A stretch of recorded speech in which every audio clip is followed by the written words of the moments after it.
You have to just stop in your tracks and speak out loud. It helps me. And I'm like, what are you doing? Like I sound psychotic and I yell and I raise my voice and I move my arms and I ask myself, like, what are you doing? Just shut up.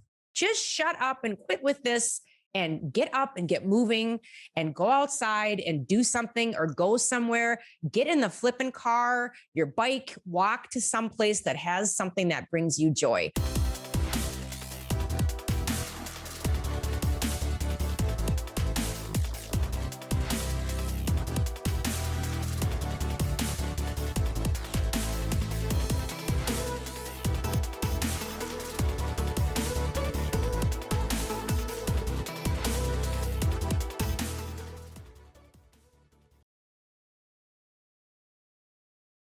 Hello and welcome back to the True Grit and Grace podcast. Y'all, if you look up the definition of badass in the dictionary, you are going to find a picture of today's guest, Goldy Locks. She's a successful entrepreneur, top influencer, musician with the voice of an angel, a professional wrestler with moves that will have you shaking in your boots. She's a photographer, a health enthusiast. And when she's not speaking at events or interviewing people for her show called Goldie's Closet, you can find her performing with her Woo. band, the Goldy Locks Band. She's beauty and brains. She's grit and grace. She's passionate about mental health, suicide prevention.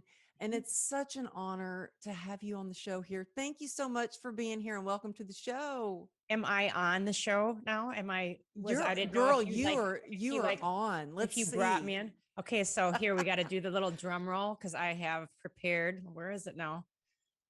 Okay, okay. Are you ready? I'm ready. I've been waiting for. Oh, Oh check that my! out. You Look at that. are amazing. Damn. Woo! Wow. Wonder Oh my! Woman. I You crossed out the woman. I made it Wonder Women. Wonder Women. I Yeah, women. love it. Yeah. So y'all, if you're listening to the podcast, you'll have to go over to YouTube and see what she has created. Oh my gosh, So girl. So sweet. we we met at an event at the LA Tribune we did, Yeah.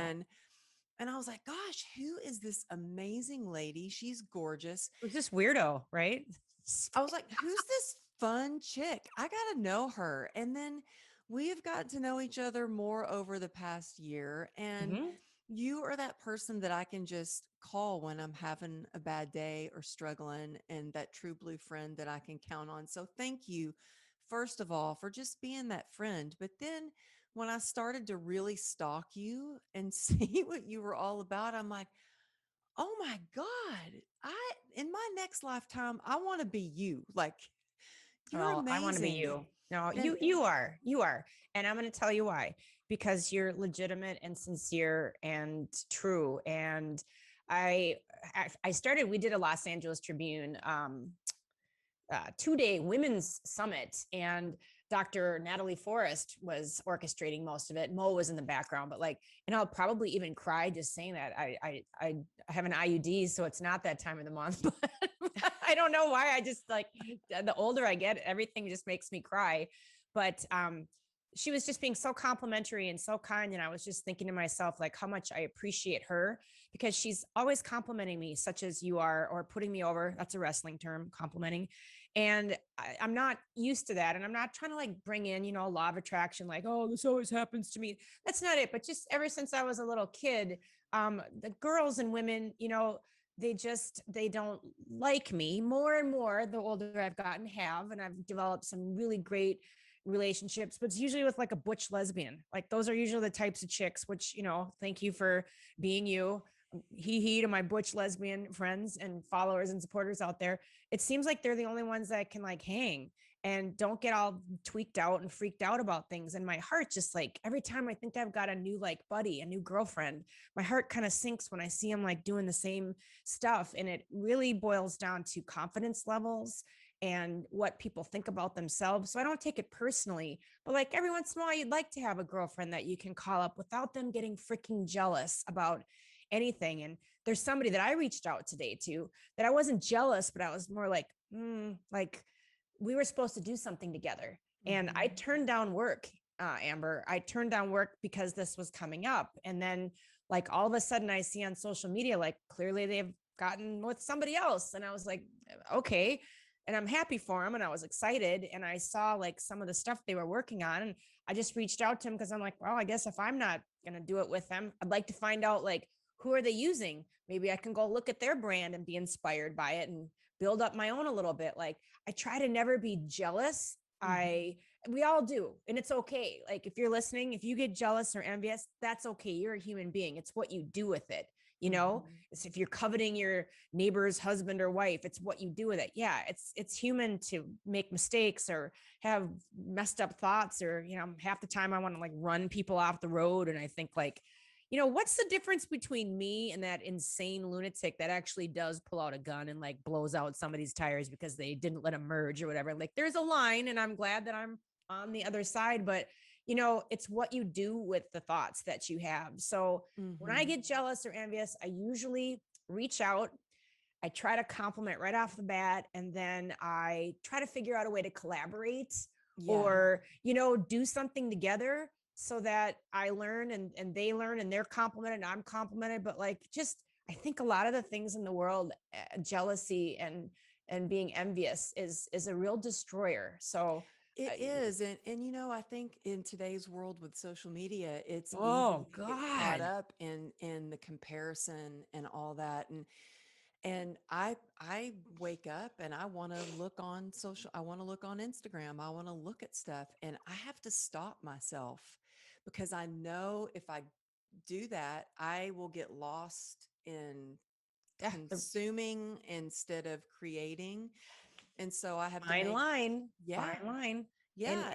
And you can, you can sit there and say, oh, I'm doing my research, or, oh, and it's like, no, what are you doing really?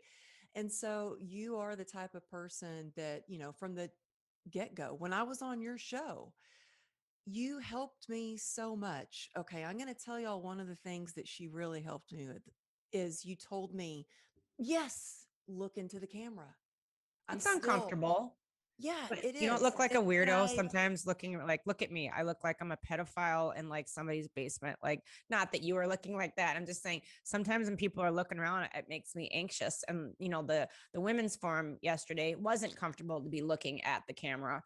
I would have liked to have been looking like that, but look, it looks like I'm looking at your crotch. You know what I mean? Or mine, God forbid. yeah, Like when I'm back up here, it's like, so thanks for acknowledging that. But like, you're already so like 99.9% perfect. Why wouldn't I say something kindly? You don't have to be a jerk about it.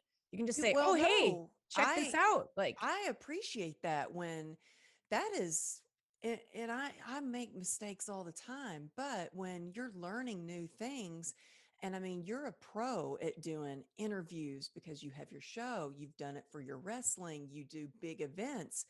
And so you really are skilled at the whole interviewing people and looking into the camera, and the whole virtual world to me, I feel like I'm still learning so much. oh, It's all feels so new. And you're so doing great. And if you're going to you be really help. constructive, if you're being constructive, be kind, you know, like for people that are watching, like I have not had anybody be kind to me. Like when I had my record deal, like I had physical abuse if I didn't do things right, or in wrestling, close to physical abuse, close to physical getting hit over the head. But like, if you didn't do something right, boy, were you torn. I remember coming down walking down the runway and the pyro going off, and I was going out to the ring or something like that. And I just had a great match and a great everything. And I came back and I just remember like literally having somebody grab me by the strap and yank me so that I almost got whiplash. What the hell was that? What were you doing? What do you call that? I'm like, good, you know. And he was like, you should have been, your arms, you were like waving like this, and he's like a T-Rex, and he screamed at me, and he's like, I need you to be like this to people, because it was 40,000 people. He's Wow. like, I need you to be so that the people in the back can see you and whatever they paid for the day. And I was just like, and it wasn't about that or that particular, but now when I'm on stage doing music, I make sure that if I'm not doing this and looking like a lunatic, that I am, hey, calling out to the people in the back, or you take Whenever you Mm-hmm. get shit on, you should take the lesson and keep it here and apply it to as many things as you can. And then when you see somebody else who could maybe use that nugget with enthusiasm, say, hey, I want to tell you about something that It's happened to all me. how you teach it, right? Yeah. But I have to say, I did notice when I've seen you, videos that I've watched of you performing, one of the things that I really noticed was how you performed with your arms up. You put your arms out, you would whip your head around, and it is very entertaining. And you feel the energy that you have. And I was going to ask you about that. How did you learn how to perform that way and just with your arms? And I wondered, did you used to take dance or have dance lessons? Because it's so different. I learned a long time ago on stage, my dance teacher would tell me in a very constructive way, sometimes not very nice, but she meant well. I knew she loved me, about how, she would video us and say, this is what you think you look like. And in your mind, you may feel that you look crazy or wild or you're doing your arm, but in the way back of the audience, it doesn't look that way. You can barely see movement. So you would have to make things really big. Did you take classes to learn how to do that? Or did you have just people nearly rip you off the stage by your strap when you were performing and coming off stage? How did you learn how to do that? So that's a great question. And it's a couple minutes long because I don't talk about it a lot, but I'll give it to you since you're my bud. But I will make one other point and one other nugget on the back end of the last partition. And that is in wrestling, a nugget for people that are out there, how powerful your words are. And then I'll get to your next question if that's okay. Yeah. Um, I remember one of my first interviews because I started out in wrestling as backstage interviewer, and then it blew up into management, and then it blew up into wrestling, and just made its way down the line. But I remember running in and seeing two guys, one of them on the floor laid out, and it was live TV, so millions of people. Always when that red light on, and I had no idea what I was doing, no idea. I was just like flying blind. And I remember running in there and I'm like, James Storm has broken his arm. And oh God, I think I got hit for that one, like backhanded, like, what are you doing? Oh, And I'm like, what? And they're like, you don't know that his arm is broken or not. The correct terminology is it looks like James Storm, excuse me, it appears as though this person has broken, appears and is huge different word choices, especially for yeah. live TV. They're like, now we have to rewrite everything because of you.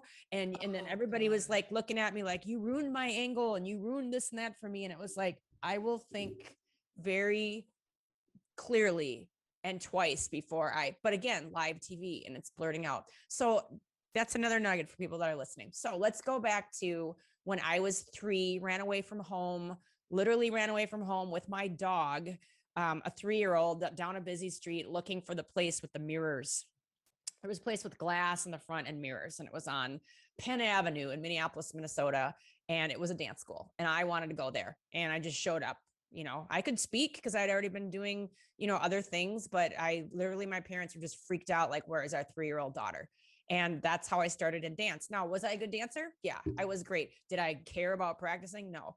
I was more concerned with closing my eyes and turning around till I puked and fell, and getting the rest of the class to do the same, to where they had to talk with my parents by the time I was 4, saying like, she's very disruptive and whatnot. But anyway, big stages, and they'd bring us out. And So again, I you've was always been fun. just a jerk. No, I was more concerned with moving to myself to the front of the line, even though I wasn't choreographed to be there, and then standing there, stepping on candy, picking up my foot, smelling it, and picking out and eating it in the middle of the performance. Like, I was fascinated. But there's like old, 8 millimeter video of this, and it's just like, what the hell are you doing? Finally, they're like, all right, this girl can sing. We'll just have her dance for a couple of seconds, and then we'll move her into a better category. So I'd be the one clowning around on the corner, singing and doing my big motions back then. And, you keep on doing, got into movies, got into modeling, got into commercials, all that. You keep on going.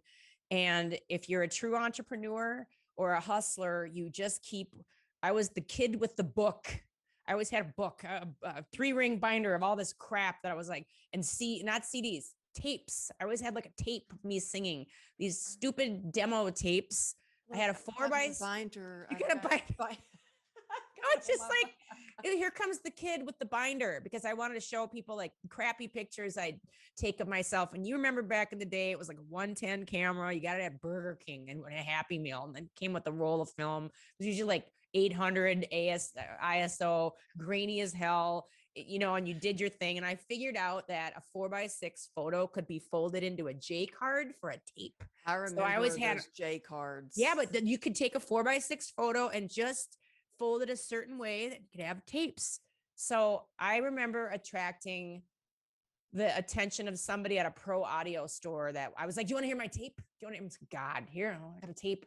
And he's like, "I should introduce you to these people." And then anyway, long story short, that was Andre Simone. When Andre Simone was married to Jody Watley, Jody Watley had a hit called "I'm Looking for a New Love, Baby," and then Jody Watley was friends with Karen White, and Karen White was married to Terry Lewis, Jimmy Jam and Terry Lewis. Jimmy Jam and Terry Lewis were one of them was from the time that was whole Minneapolis sound, and they produced all of Janet Jackson's Rhythm Nation and all of those great Escapade and all Black Cat, Velvet Rope.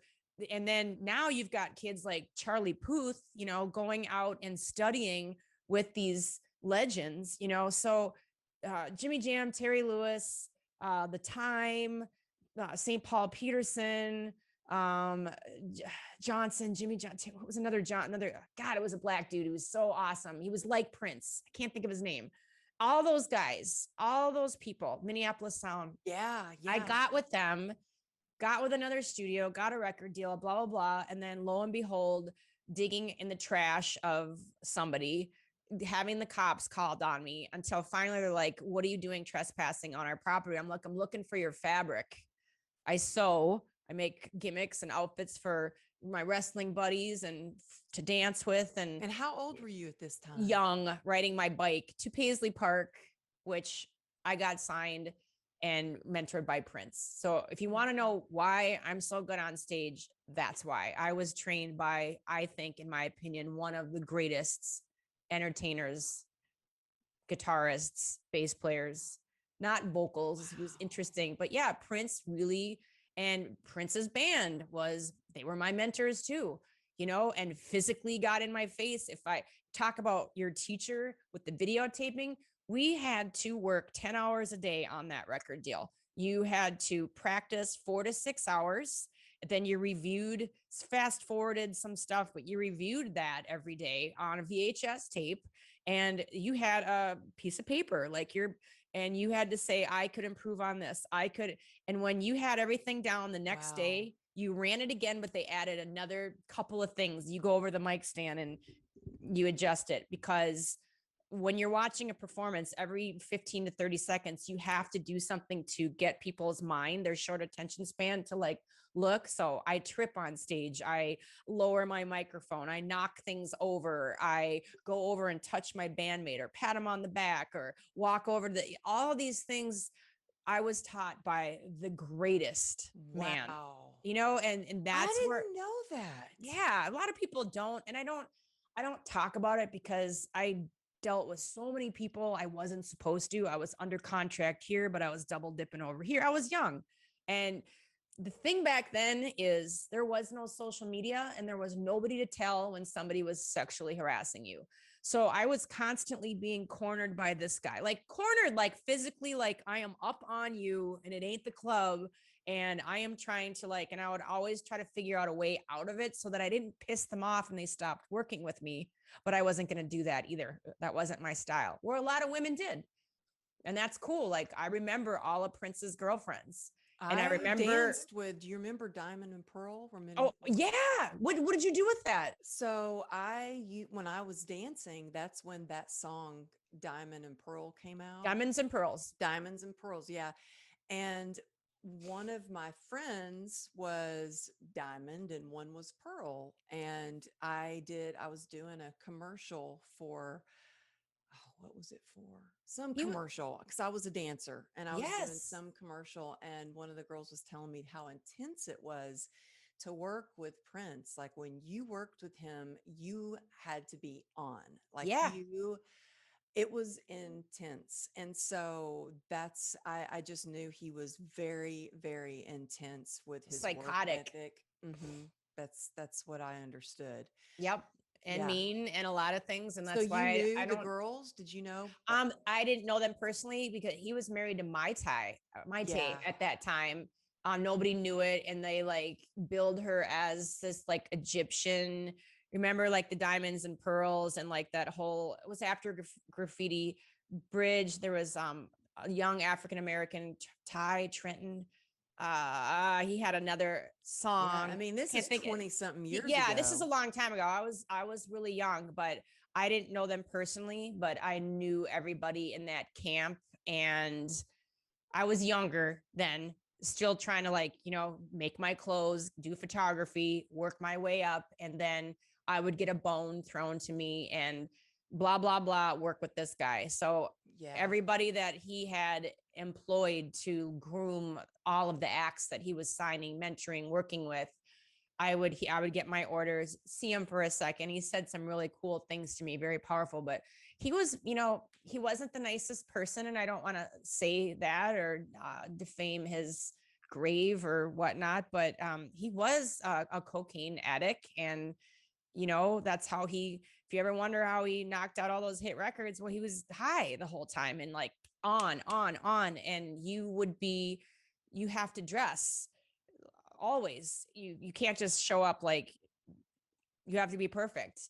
And I remember like after that he was dating, was it before that or after? I think it was before that he was dating Carmen Electra, and I would see her in Chanhassen, Minnesota at the grocery store in full suit, just full beautiful custom attire. And that's why I originally went digging through his trash, because you can see the bolts of fabric like sticking out.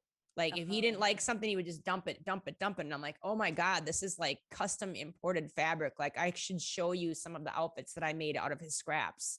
And then after like proving to him, like, look, if you, I said to one of the people at the studio, if you would just give me $50, I can make your boy band 5 sets of outfits for $50. And they're like, no, you can't. I'm like, well, I know who you're using to style, and I know she's $4,000 or $5,000 a style. Why don't you let me 5 kids, 5 guys, $50? I'll make you basically 25. Like I'd have to find stuff for like a buck. Did you do that? Yeah, I did. It was amazing. And that's how I got the gig as like doing sewing at the studio and all the other studios in the whole area. Like I was the go-to, like she can make stuff out of crap.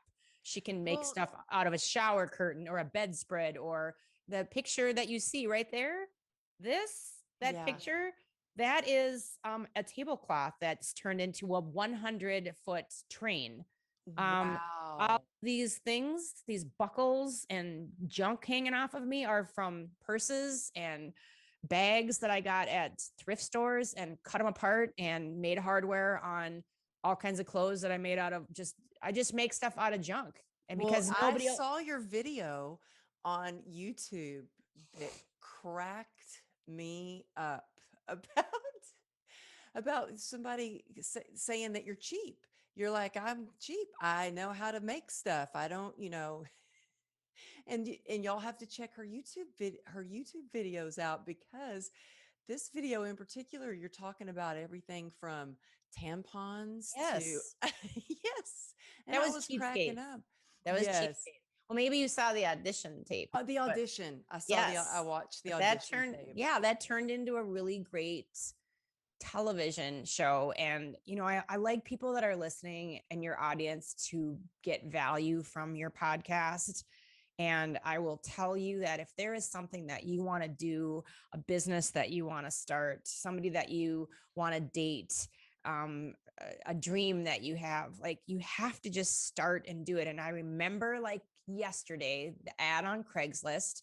There's a lot of people out there that want to be models, or they want to be dancers, or they want to be influencers, or actresses, actors, wrestlers. Like, you can't just think about it, guys. Like, what are you doing about it? Go on Craigslist. You know if it's a rapist or not posting that ad. You know if it's a creeper. You can tell if it's legit. Look them up. Get some references. See what's going on. Go to the audition. Clean yourself up. If you don't have something to wear, if you don't have any money, go to a thrift store. Poke around. There's Goodwill by the pound, where it's 99 cents for all you can fit in something that's a pound. You can do this. You can find the change, the money on, and this is something that's coming up, and I'll give you a sneak peek. Like, go to a drive-through at Starbucks. I can leave a Starbucks drive-through picking up $4 to $7 and change. So there's your money to go get your outfit, to get cleaned up, to go to an audition, to go to a whatever. But I remember, and now it's virtual, so you have no excuse. Like, or you borrow something from a friend or a family member, go on the audition, go on the virtual audition. But they said, are you cheap?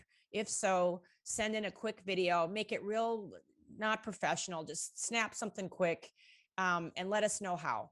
And I know from past history, the nicer you make it, the better of a job that you do the best you can with whatever money that you have, that's going to get looked at more than somebody's sloppy, nobody cares about that. They want to see, like, how much, if I'm a casting director, how much effort is going to this? So what you saw as the cheapskates audition reel, I put that up because I like to tell this story. Everybody's got a phone. They can edit on iMovie, on a PC. Put yourself in your best light. And I remember I sent in that video, and 33 minutes later, I got a call from the TLC network. I got a call from their casting. Wow. It was like, that's how quick. And it was like, all of a sudden I'm on national TV. It's a huge deal. They wrote the band into the whole thing. And a week before they come to my studio for this huge production, the band decided that they didn't want to do it. They didn't want to be a part of it. They thought it was stupid and lame, and they pulled it right before a show. And I just remember shaking and crying and going into the back office, and they're like, it's going to be okay. And I'm like, it's not going to be okay. I have a huge 30-person film crew coming to Nashville, Tennessee, and my band thinks this is, I remember him saying, you're stupid. This is just the worst idea ever. This is going to be the end of your career. Listen to me. Listen to this story. This is bad freaking ass. This is the end of your career. Nobody's going to. So I went on break and I texted some old band members that either got fired or left voluntarily. And I said, can I just, please, will you guys learn a couple songs and show up? And they did. Wow. Another message, try to leave on a good note with people. Don't burn bridges. And they showed up and they did a great job. And the funny thing is how much, and well, I'll just tell you, obviously it's ending my career, because those videos have like the upwards of 8 and 9 million views on it. It was people, one of the first things that popped up was that audition. Yeah, I guess that was a bad idea, huh? Yeah. And you know what? That huge message you just tipped. Don't burn bridges. No. Because you're such a good person, you had people that you could reach out to, and you had resources. But one of the things that I admire so much about you is the effort and that you put into everything that you do, and the grit that you have. Girl, you've got grit. You're always thinking, okay, well, if this door shuts, maybe there's a window around the corner open. I'm going to figure out how to do this. Everybody, guys, if you're watching, like, everybody, look for that. Pull your head out of your ass in your pity party that we all go through. Last week, I wanted to die. We should segue into, like, mental health and suicide prevention. Like, I'm like one of the most confident, accomplished people that and even I get just shitty. And it seems to be at the end of the day, and I hope I don't get Alzheimer's or dementia or a condition called sundown. One of my aunts has it, where literally at sundown, at right around 5 p.m., look it up. People don't know this. You get funky and you start getting paranoid. And I hope I don't get that. I hope that doesn't. I know it runs in our family. Sundown. That's called sundown. It's called sundown. And I remember being at her house, and one of her buddies came over, and I said, let's all go to dinner. No, she said, bam, bam. She said, I'm exhausted. I'm really tired. And I was like, okay, it's 4:33, 5 o'clock. Well, I said, I'm going to go out and grab a bite to eat. Okay. So her friend left. I went on my way. I said, I'll be in a little later. Well, my aunt went to bed. She's 87 years old.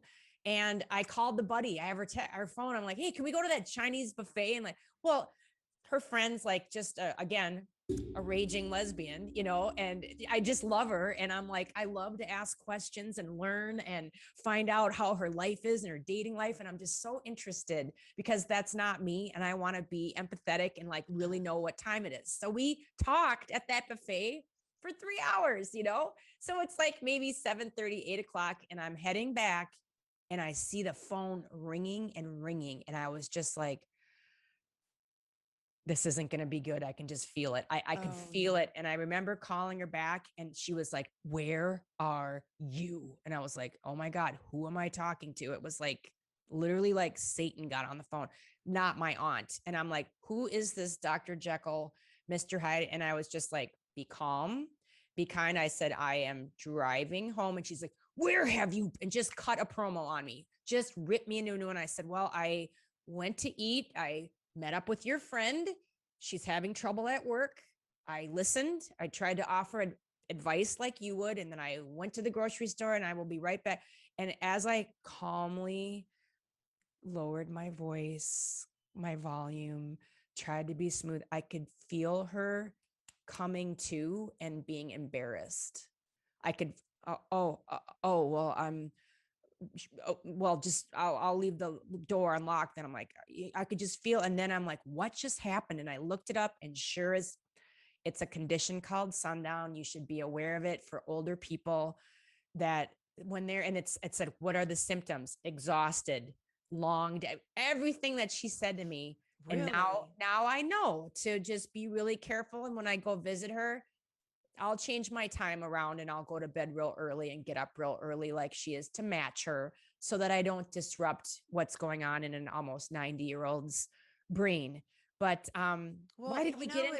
It's my oldest daughter had colic, and every day I would start getting anxiety as the sun would start to go down, because that is when her colic really set in. Like she would just cry and cry and cry and cry like all night. There would be some nights, and I was a single mom. And so I would be No just sleep. walking laps around the house and I was just so stressed out. And so there's something really powerful when the sun goes down. Yes.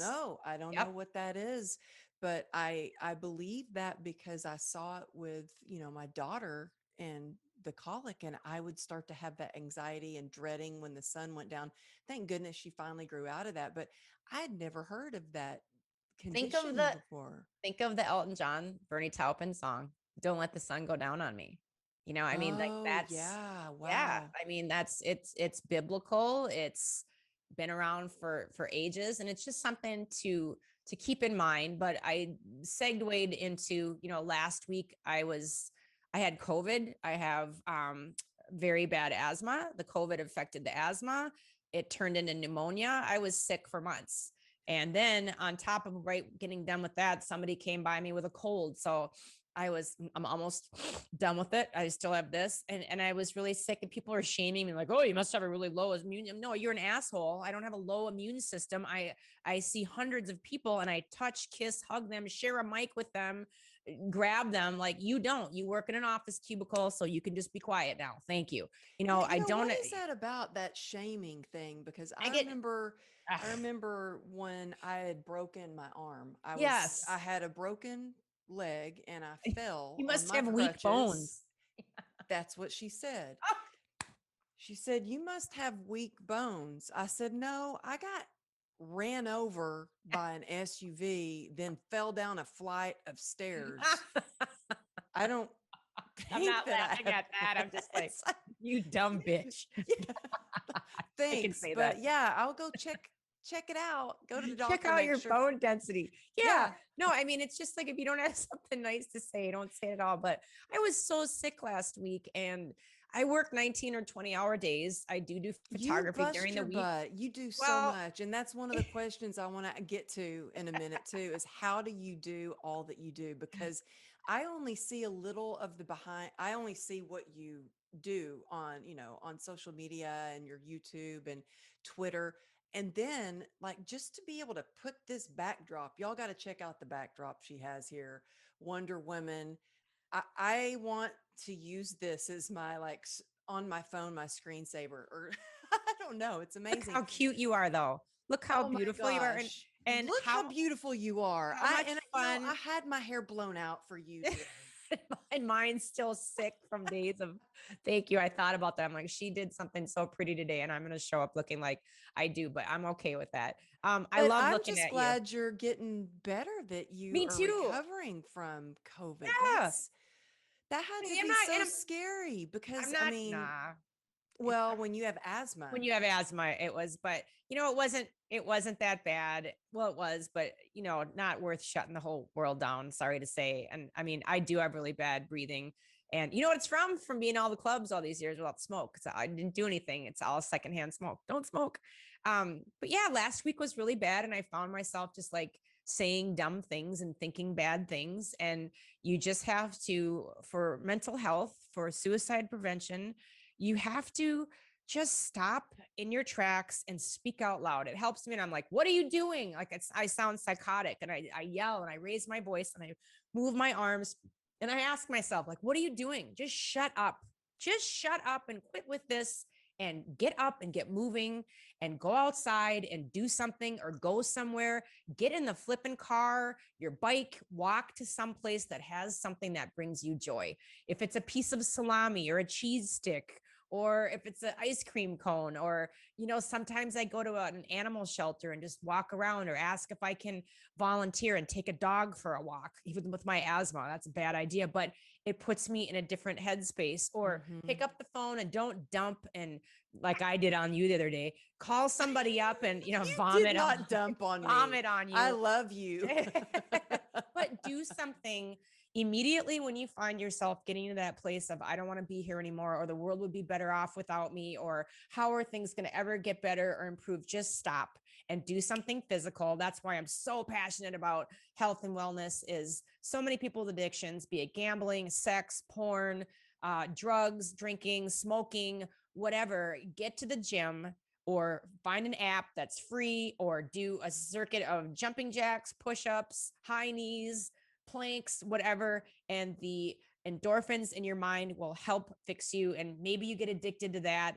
If that's the least path of resistance, or the worst that you can do, I know people replace one addiction for another, but I would much rather see somebody looking like that. Look at my finger went, what's that? That's weird. Somebody looking like that, than drinking themselves to death or whatever. It is so important to recognize when you're going and getting down in the dumps to just stop it in your tracks.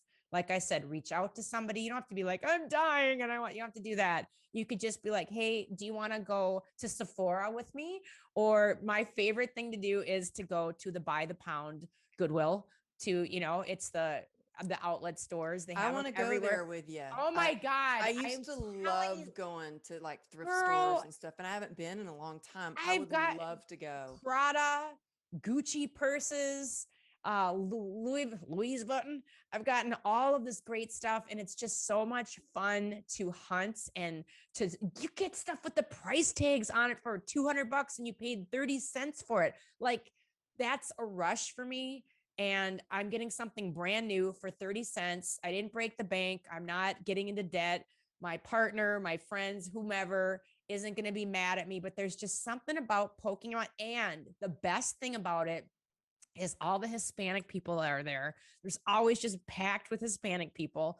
They don't speak English. They are so freaking precious. Like, they see what you're looking for and they like, huh? And they hold it up. And then like, I let them know, like, I speak Spanish, and they get all excited. And then I start looking for stuff that my fat ass can't fit into, but they can. And I hold it up and I'm like, do you want this? And they're like, and I'm like, muy caro, it's very expensive, huh? And I pull it up and I show them what it costs, and they get so excited.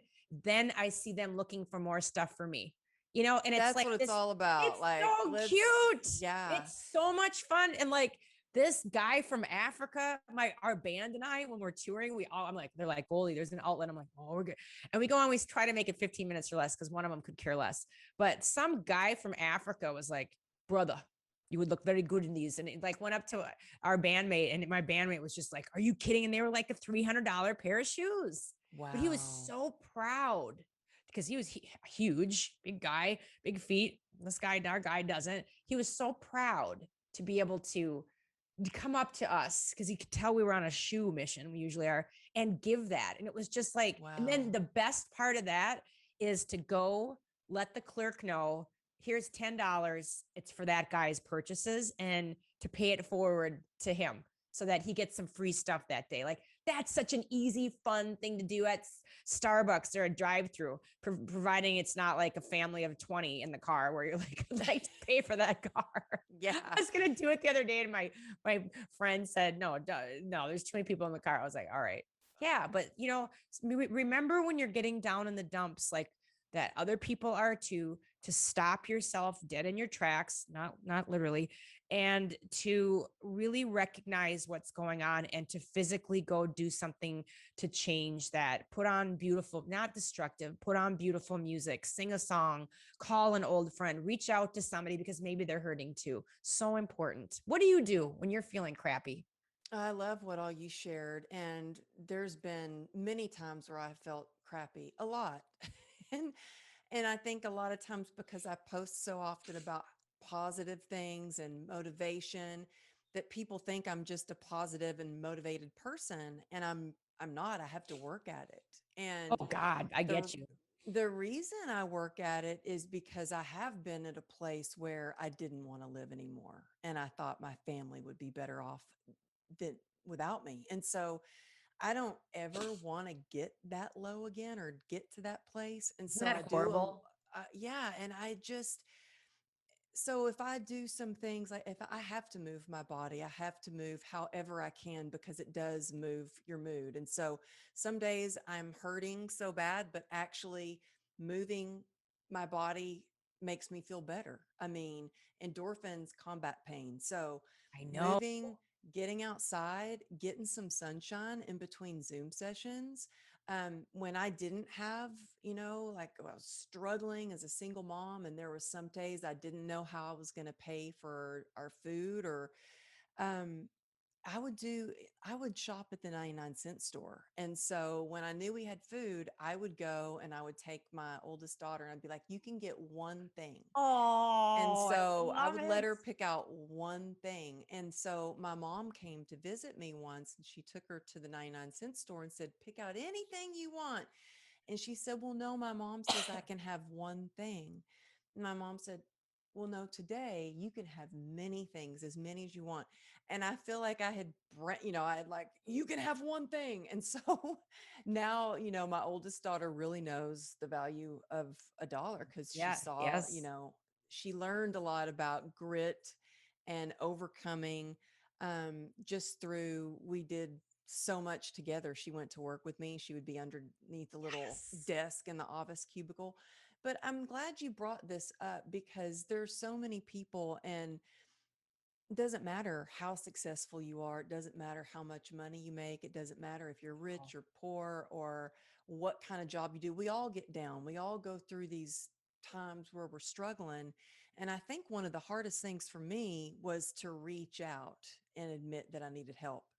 Then now, not so much. Now I'm just like, I need help. you I know, call people, but that was really hard for me at first. But it changes your life when you start to really take a look at what's going on, be in acceptance for where you are, but then take an action step, even if it's one thing. Don't think you have to do all these different things, but take one action step, decide, commit, and just do one thing. So, what were you going to say though, Goldie?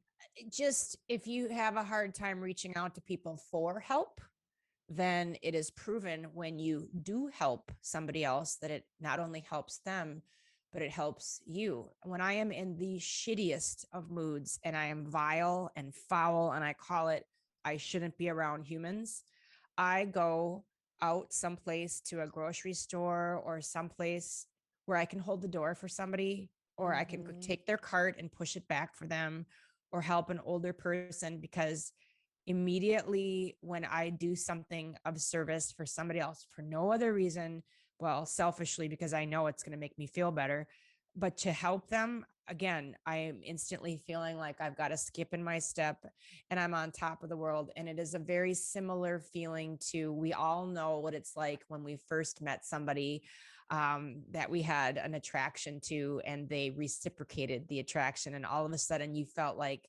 you see cartoons uh, depicted with somebody walking on air and they've got a skip in their step and little hearts coming out of their head and whatnot. Mm-hmm. It's a very similar feeling to those dopamines kicking out, like that you did something for somebody else. And it is proven in endorphins, dopamine, that that's a drug that's coming through your brain, no And it different than. gets you out of your self pity. For me, even when I was Yes, stuck in a hospital you bed, said that, remember, yeah, giving advice.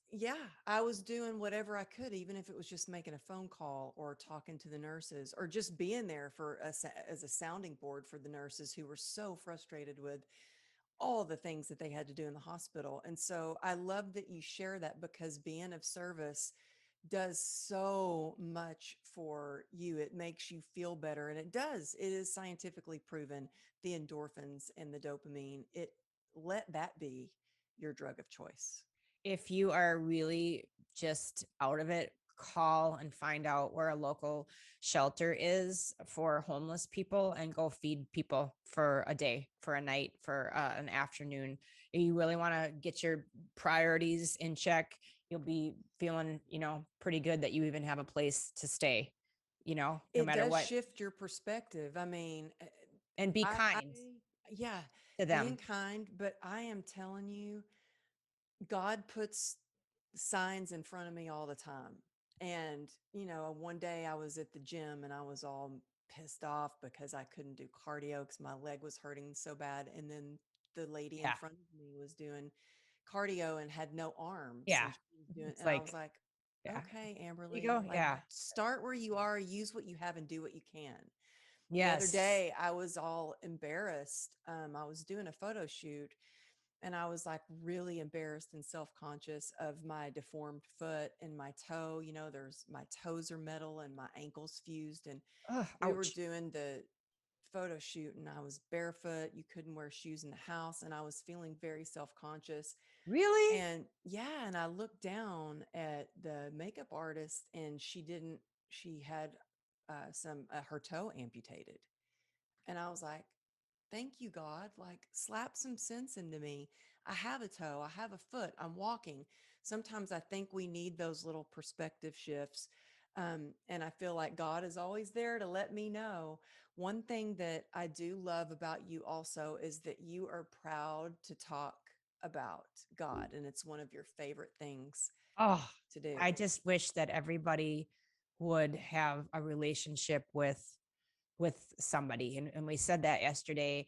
If it's Buddha or Yahweh or Jesus or God, or I know people that are Wiccans and they love plants and just they find energy with the earth, and whatever it is that mine's Jesus. People say, why? Because whether you're Christian or not, he's just a freaking cool dude. He's just some long-haired hippie cat that cruised around and like hung out with hookers and tax collectors and didn't judge people, and he was kind of a badass. Like, whether or not you even believe he's the Messiah, or you don't have to even, he's just like Buddha was a cool dude. Like, these are cool people, like, to just look at their lives and what they did and how they were of service. And it's like, I wish that I could be more patient like the Jesus is. And I got to tell you, being in the South, I don't know what Jesus Christ a lot of these people are worshiping. And I'll let them know right to their face. Like, I don't know who you're worshiping, but that sure as hell isn't the guy that I grew up in Catholic school learning about. Did I get smacked around by sisters? Yes, I did. Was Catholic school hardcore? Yes, but we did sing songs like, and you will know they are Christian by their love, not by your judgment, or you're going to burn in hell if you don't exactly agree with this, or you're gay, or you're what. That's not, it's not for us to, you got to look at what are the 10 commandments, what are the beatitudes. I mean, you just look at what our whole used to be, and that's what's wrong. Sorry. our entire world and country used to be based on the 10 commandments. Let's take a look at these horrible things that you shouldn't kill people. All right, boy, let that, let's take that one out of schools. Let's just go around killing people. You shouldn't steal. You shouldn't covet other people's stuff or their partners or whatever. Like, it's not bad stuff to go by, those rules or the Beatitudes. And I think maybe only Catholic people, maybe Christians have the Beatitudes, but blessed are they, the meek and lowly, they will enter the kingdom of God, or blessed are they, the poor of spirit. Like, it's basically talking about like all of the people that wouldn't be like, top social media influencers. They're like considered like the bottom feeders. Like, blessed are they for their humility and being humble. And there's beautiful songs and beautiful words about the Beatitudes. And I just think, Jesus was just a calm, cool dude, and he had great lessons. Like, if people don't like you, and then get back up and dust everything off and move on to where the action is. No different than in direct sales. When if somebody over here isn't doing anything, I'm not going to be mad about it. I'm just going to look for the action and who wants to work with me. No different than if I've got a bunch of friends and some of them just ghost me. They just putz out and I wonder, what the heck did I do? I'm not going to worry about it anymore, because sometimes that's God removing people from your life that might be toxic for you. If you know that you didn't do anything and you're going along, it'd be like if you just stopped ever liking my stuff again and you just blocked me and never talked to me again. I'd be like, geez, did I say something offensive on our show? Or I know I haven't done anything wrong. Maybe that's just their problem or something that they're going through, or they don't want to be around somebody happy or positive, or maybe they're cheating on their spouse and you're friends with both of them and they don't want you to know, or maybe they're secretly gay. I had a lady that was gay and like just obsessed with me, and then it got weird. And okay, well, it just, you can't worry about why somebody else does what they want to do. You need to worry about you and keep on track. It's so important to stay in your lane. It You just is. do the best you can do.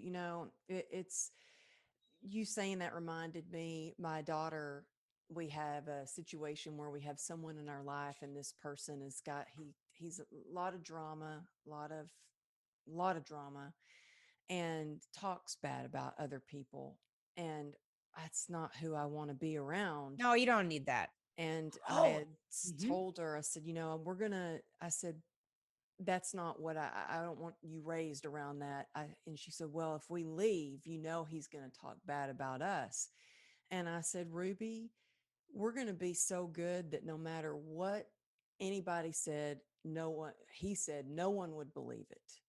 And that's all you can do, is just be the best that you can be and stay true and have integrity and have some values that you stick to. And that's how I'm trying to raise, Oh, or you're raising doing my kids the so best good. I can. Cause there are people out there like that. And it's like, oh, life is short. I mean, life is short. I want to be around people that I really care about, that are positive and good and have integrity and good values like you. I You appreciate know? that. I'm always a work in progress, and I thank you for that. And I was going to mention, I remember one in Chanhassen, like literally right by Paisley Park, there was a church. And one time I got up and left because the guy was just like so off he was talking badly about entertainers. And I'm like, okay, we'll see ya. But I came back when a different priest was there. And I remember him saying, how many of you have broken how many of the commandments or whatever like that? And he's like, how about the top three? And like, nobody raised their hand. He's like, how about, has anyone broken the thou shalt not kill? And like nobody raised their hand. He's like, well, everybody should have their hands raised because you've all killed. And they're all like, people are like, that was his hot point. And his point is every time that you gossip, that you say something about somebody when they are not around to defend themselves, you are killing and taking a piece of that person and stealing from the stealing, killing, defamation of character. And then he said it, if you hear somebody doing it and you don't stick up for them, my mom always said that, and you don't speak up and say, you don't need to like camp out or whatever like that, but you can say, hey, Bob's not around here to defend himself. Can we just pivot the conversation to something more productive and positive? Like, that's not like to shut it down, when you hear gossip. And yesterday on the live stream, who was it? Sharon Lecter. Yes, from Rich Dad, Poor Dad. I love Sharon. She was great. and she was saying, did you no, it wasn't Sharon Lecter, it was Marie Diamond from the French Riviera, from The Secret, Marie Diamond.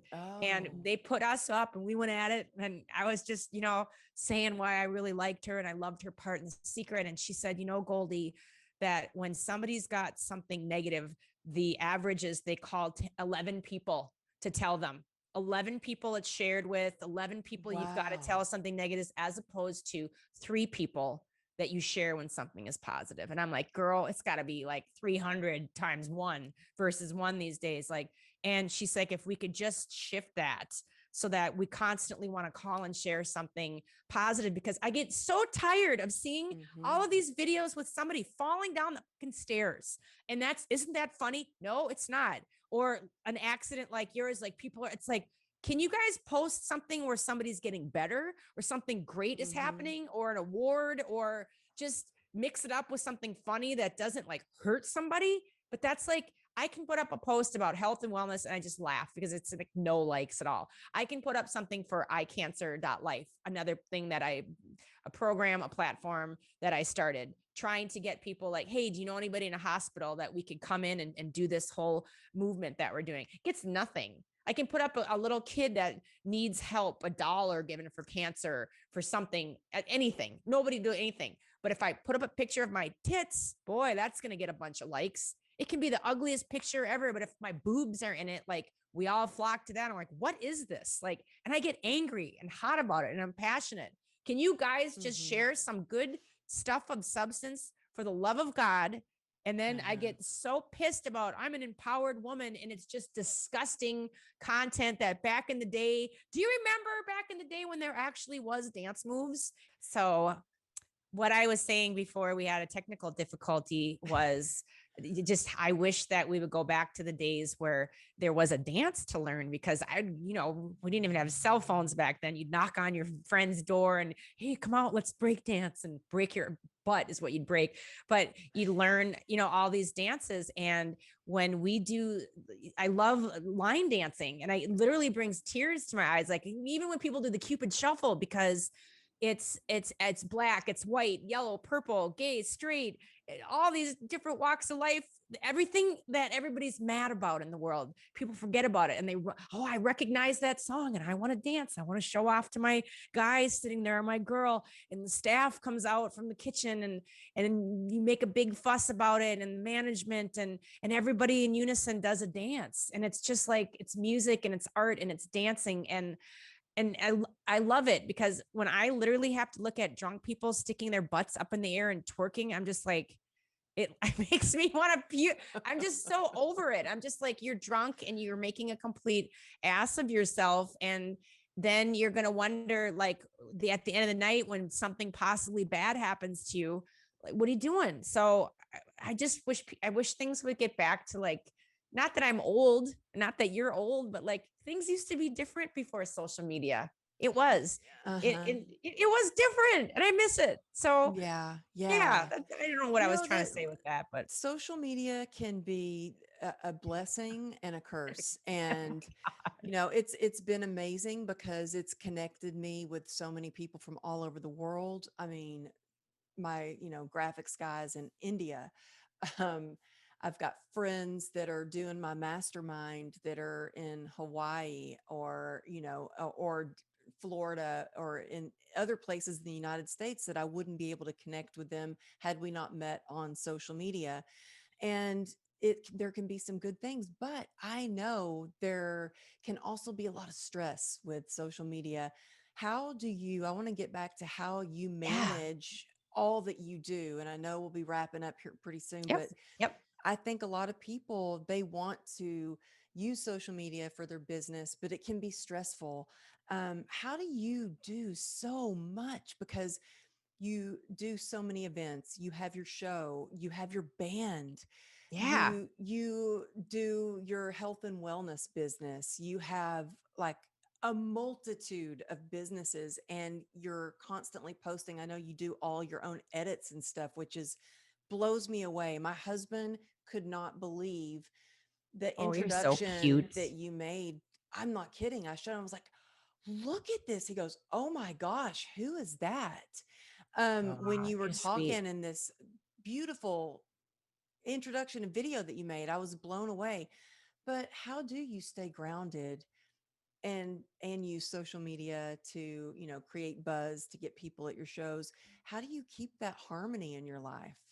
Well, I don't have kids. I don't have children. I don't have a husband. Or, I do have a partner that I keep it super on the down low. And I try to find things that my partner and I can do together, that we can kill. I hate the phrase kill two birds with one stone, but like we try to go to the gym together. We try to create things or, build outside or whatever. And I don't tell anybody that I'm with somebody because um, I don't want them to ruin it. And you know what it's like if you're out and it's like there's just some people that wake up to just figure out what kind of a wrench they can throw in. And I just have such a great time with this person that it seems as though people are jealous of my time because I'm doing so many things that, oh, you're with that. It doesn't matter if it's a girl or a guy, or my own dad gets jealous if I come to town and don't spend all the time. It's like I have to kind of be on the down low. I'm not lying. Well, I'm white lies. I have to be on the down low with what friend I'm with because I can literally see them getting jealous. Like, well, why aren't you coming with us? Or why aren't you doing? And it's just like, so it is hard to get ground. So I guess one of my Yeah. secrets is I tell a few white lies here and there, and I don't feel badly about it. If it's going to spare somebody's feelings, Yeah. I Well, do you know it. what this reminds me of? Yeah. Do you know who Heather Monahan is? I don't tell me. She's awesome. I had her on the podcast, and she has a book called Creating Confidence, or Confidence Creator, and a podcast all about creating confidence. And she posted today, and it really kind of hit me. She said, "Don't confuse my free time for my availability. My free time is my time." And Yes. I think that was like, oh, wow, because I've noticed, I've had people go, oh, well, you couldn't get together, but I saw you were working Oh, out. And I'm oh like, my God. Oh my, please don't even get me started on that. And you know what? it's I'm guilty hard. of the same thing. Like when somebody doesn't get, I'm going to tell you, when I text somebody a very specific question, blah, blah, and it's not me dinking around or pie in the sky. It's a very specific question and they don't answer it. And I see that they read it and then they're online posting. I want to smack them upside the head and say, could you just give me the courtesy of, are we getting together on this day or not? Or can you this or can you not? Like, don't leave me hanging, you flake. And that is the one thing 2020, 2019, I'm like, do not waste my time. You waste my time, we're done. That's all you have. I've been broke. That's a whole other podcast. Fallen on my face, bankrupt, lost my record deal, lost my publishing deal, hit television show, just living on the street, basically. Then all you have is your word, your name, and your time. So don't mess with mine. Like people need to just get out of your vagina. That's what I say to my band. Get out. Like, get out of here. Get out of my face. Like, that's my time. I like this lady. She's right on the money. Like, how dare you when we just got done talking about mental health and you don't know what somebody's going through that day. And maybe they just wanted to sit on their butt and have an ice cream cone or watch bird or whatever. Like, don't get in people's stuff. If you're so worried about getting in people's stuff, then you've got too much time on your hands and you need to go find something to do. But I don't have kids. I don't have a husband. I don't have all the responsibilities that grownups have. So therefore, I schedule things like school. I don't always get to stick to it, but I try to give myself 45 minutes the busier I am at home for working out. 15-minute break to go dink around and make a protein shake and then put in a load of laundry. And then I go back to, I'm going to edit for 1 whole hour without looking at my phone or getting on Twitter or Facebook or Instagram. I'm going to take a 15-minute break. I'm going to walk outside, pet a stray cat that I have. I have a feral cat. And I'm going to come back in. I'm going to do 2 hours of this. Like I literally treat it like school. And I make a checklist on my phone, on my calendar, and I put a little smiley face when I get it done and it carries on to the next day. If I don't give myself a regimented schedule, I'm all over the place. ADD, ADHD, whatever. If you have a problem getting this done, make a little list, make a whiteboard, whatever you need to do, carry it on your phone and hold yourself to it. But don't beat yourself up if something happens or my dad's friend died from COVID a couple of days ago. He's freaking out. He's feeling his mortality. My heart hurts for him. Well, then out the door goes my list. A friend needs help. Out the door goes your list. That's okay. Make yourself a list.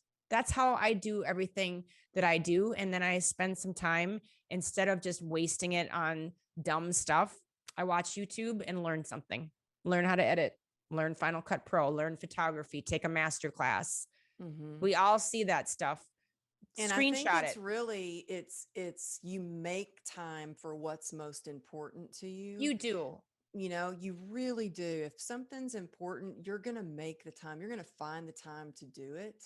And I say that because let me tell you, back in the day, you know, I'm a recovering alcoholic by the grace of God. I have 5 years of sobriety and That's so awesome, girl. Like, oh, wow. thank you. It this last year was probably the hardest, but I always tell myself I found time some way somehow to go get a drink. So I can find some way sometime somehow to go to a meeting or to Yes, you read out can. of my spiritual book or to pray first thing in the morning. We really have to find time to do the things that bring us joy, that keep us grounded, that keep our business moving, because there are so many distractions. I feel like there are just so many distractions out there that are like the devil, you know, and it's like important to really stay grounded. So I just love how much you do and that you do it with such confidence and you have such dignity. And, you know, when somebody first meets you, you know, I think people judge a book by its cover and they see this drop dead gorgeous girl who's doing God. all these things. And when you really get to know you, and I can't wait to get to know you more and more and more, because every Wait. time I spend time with you, I always leave with more wisdom or inspiration, and Oh, just feel same. Thank I you. really do. And you know how much that you have shared and helped me from the very beginning, from when we first met. And so I just would love if you could give, before we go, some advice to some entrepreneurs out there that want to do just maybe even a couple of the things that you're doing. You know, your show is so successful. You've got a band, you're doing interviews, you're doing all these events. What's one thing that you could suggest to an entrepreneur who really wants to do what they love like you do? Should just start. Literally, you don't need any money these days. Don't use that as an excuse. No matter what it is that you want to do, like I said, there are so many resources out there. There's so many free programs. There's so many. Find two people who are doing what you like to do, what you want and aspire to do, and use them as an inspiration point. You don't have to copy, isn't the word I'm looking for, but like see what they're doing. Mm-hmm. Reach out to them. Ask them, you know, maybe they're just done and they're sick of everybody and they don't want to help you, but they might. You know, I'm writing a book because I was inspired by Tim Ferriss's 4 Hour Work Week. Go read that book. I'm plugging my amazon.com/shop/Goldy with a Y Locks Rocks. There's And you books know I that books I link is love. going to be, that's going to Oh, be in thanks. the link of the show notes. Because I didn't even know how all that worked, and you were kind enough to kind of explain all of that to me. So yeah, it's going to be in the show notes here. But y'all also go check her out at Instagram. You have all your links and everything up Oh on yeah, your go. link You tree. know But what? go to your website. Where's the best place for people to find you? Just, you know, if you even go to Instagram, Goldilocks Rocks, there's a link tree in there and everything. But what I was saying about Tim Ferriss's book 4 Hour Work Week is read that book. There is just so many great nuggets in there about how to do everything for nothing, or the best way to do things. And I learned a lot from that. And so I'm writing a book with my own take on the cheapest ways to do everything, so that you can go do whatever you want to do, because things don't need to cost a lot of money. And that's what most people think. I can't do this because I don't have this or that. Talk to people. That's my Mm-hmm. advice. You don't even need to say that I'm gonna. I am. I tell these kids that are posting that I'm going to be a photographer. I'm like, no, you are a photographer. You are. I'm a photographer and I shoot people and I shoot wildlife. And then just go do it to the best of your ability and get better. But start. So many people paralyze and self sabotage themselves and never get around to doing anything because Mm-hmm. they don't want to fail. you know what? You don't want to, go big or go hard, have the grit that Amberly has. Like, do you really have an excuse when you're listening to the show and what this woman has been through and you see what she's doing? Worried about your dumb toes, girl. Quit that. I would have smacked you in the face. Shut up. Oh my Like, gosh. you know what I'm saying? Like, just go start. And even if it's a pile of crap, it's okay. Like the most successful YouTube people in the world that are making millions of dollars off of their brand, that's their advice. Like, just start. They go look back at their original videos and the audio is all sketchy and whatever, but who cares? You started and you get better and you grow and you don't want to put out complete garbage, but there's enough resources out there. YouTube, find out how to do things, make a whole, bookmark on your Google of all these things. I do that all the time. Band, photography, health and wellness. And at the end of the day, like we talked about yesterday, and I'll close with this, make sure that you're doing something every day to help somebody else. Be of service to people for no other reason than just to freaking be of service. Not because they're going to buy something or you're hustling something or slinging, because you just want to make a difference and help somebody out. And keep your eyes open for people that need help. It might even be a flipping compliment. You should see people's eyes light up, especially if you can tell they're not a person that gets a lot of compliment. Be sincere. A lot of the girls that come to my show, I'm just like, you got big boobs. Good for you. I'll never have that. I'll just always be rocking my little C cups over here. And that's what I've got. And I'm grateful for that. But girl, you're hot. When I see it, well, I'm happy with me, but I see girls with like these big cowabungas and I'm just like, and I like to tell them that. It brings me joy to tell them that, because it's usually really big curvy girls, and I don't think enough people compliment them on the things that like are like, wow, like that's just killer, like good for you. And they usually have like a cool top on or something like that, or they've got pretty hair or blue eyes that I have to spend money on contacts that hurt me I can't even see you half the time, but I look cool.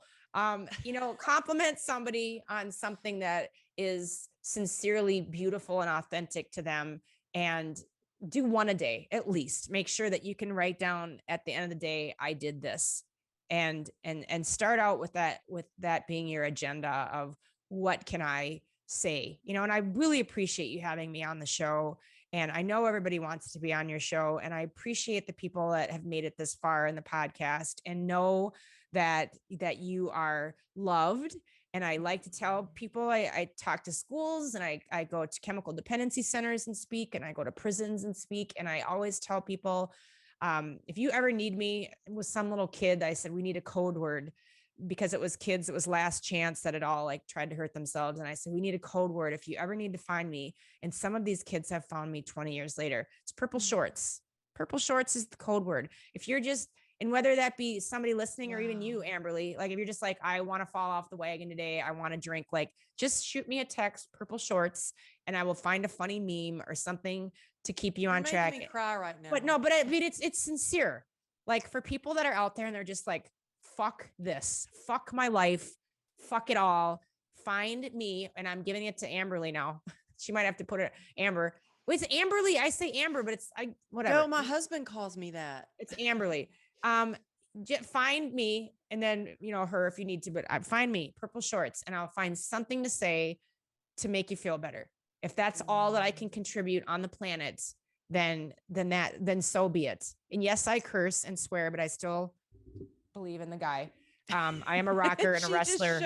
If you're listening, my cleavage. Just showed her Jesus.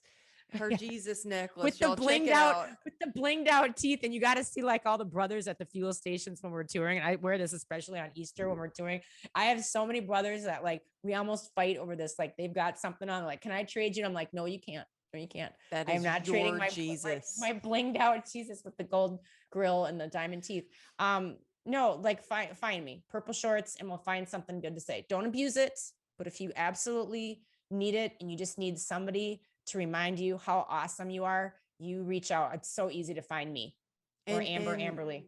And you know what? She means what she says, because out of the blue, you'll just send me a text message that just brightens my day, that makes me laugh. You do every time. And you know what? When you see somebody's name on your phone, you know that that's your kind of people. When you're like, oh, you get excited. I get excited when I see your name pop up on my phone. you got to be careful when you see somebody's name pop up on your phone. You're like, oh, what do they want? That's when you're like, Oh maybe yeah. you should look at that relationship. Nope. I try to like just reach out, and sometimes I never hear from anybody again. Sometimes, I mean, they don't reach out to me. That's okay. Like people I've dealt with in the past, but I still try to just let them know. Like I try to say I'm sending good vibes or something like that. So back to mental health. When you're feeling at your lowest, reach out and do something of service for somebody else. And I promise you that you'll feel better in purple shorts. And thank you. I will let you get on your way now. I know you got another one to go to. And then I know. Thank you so much. Tell us one more time where everybody can find you. just Goldy Locks Rocks on Instagram. Of course, there's GoldyLocksBand.net.com, probably .net. There's so many of them. As I said, know it's so you have a easy to lot find. of links, So and you easy to can find. Yeah, and don't just creep on Google me. her, and all her music comes up. The song Goldie that with had I. me in tears, speaking of Aw. mental health, is All to You. So y'all Aw. search that, All to You. Look at I that up. cry when I talk about what that song means and what I wrote. I literally bawl my ass off like some raging lunatic. That is how Oh, strong my relationship is with Jesus Christ. And I just can't even talk about it. oh, I wish well, that for everybody. I wish for everybody that you would know this awesome dude. And I'm like, listen to me. I'm like some swearing freak. Like I'm not like some Bible bashing chick at all. I'm like always trying to defend everybody. But like that is my be all and end all. That there's you guys, there was this dude, whether you believe it's a fictional story or not, like talk about the ultimate suicide.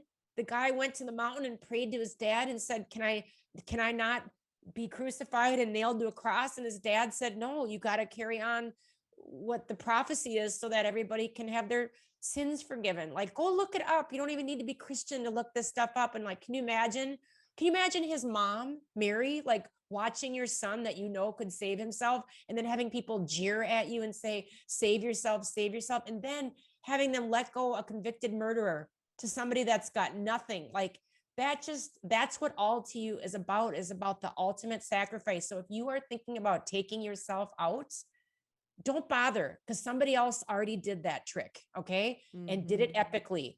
And you can just say blah blah blah and take Jesus and God out of schools, fine. But you know what, I will end the podcast on this. If Jesus and God don't matter, and you take it out and you take out the national anthems places, and we can't salute or have statues that are good, not the bad ones, or you can't say the Pledge of Allegiance, fine, take it all out. But you know what, 2 times a year, which is Easter, the guy's rising, and his birthday, the Christmas, Walmart closes. I rest my case. He's a big deal. If the Walmart closes, then you got to know that shit's going down. That's all I got to say. it's a big deal. It's You a know what big I'm deal. saying? Like, Yes. Walmart did, COVID couldn't even kill Walmart, but they shut down for a birthday. So recognize and celebrate. Yeah. There you go, girl. Yes. Thank you so much. Oh, I Go to love your day. you. Go to your day. Okay, I Over an love hour. you. We went Thank over an hour. you. You're so cute. Bye, girl.